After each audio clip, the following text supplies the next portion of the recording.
இங்க ஒரு சின்ன பொண்ணு அடுப்புல தண்ணிய கொதிக்க வச்சு அதுல வெறும் ஒரு பாக்கெட் மசாலாவை போட்டு அப்படியே சாப்பிடுறா. இதுதான் அவளுக்கு அந்த நாளுக்கான மொத்த சாப்பாடே. தாயெல்லாம் இந்த குழந்தைய இப்படி தனியா விட்டுட்டு எக்கச்சக்க கடனோட ஊதாரித்தனமா சுத்திட்டு இருந்தாவ அப்பாவை தேடி கடனை வசூலிக்க வந்த இவங்க இன்னைக்கு எந்நேரம் ஆனாலும் சரி காசு வாங்காம இங்க இருந்து நகர கூடாதுங்கிற முடிவுல அங்கேயே படுத்துடுறாங்க.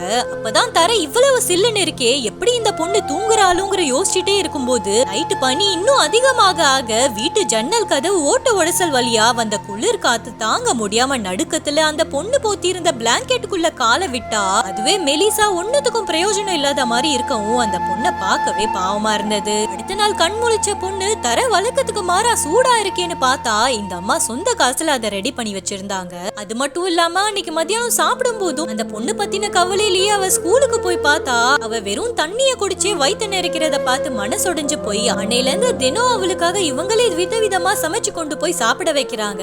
கொஞ்ச நாள் சந்தோஷமா போயிட்டு இருக்கும் போது திடீர்னு ஒரு நாள் வீட்டுக்கு திரும்பி வந்த அவ அப்பா குடிச்சிட்டு தலகால் புரியாம அந்த அப்பாவி குழந்தைய அடிச்சு வச்சிருந்ததை பார்த்ததும் அவளை அந்த நரகத்துல இருந்து காப்பாத்தி இவங்களே நிரந்தரமா கூட்டிட்டு போயிடுறாங்க.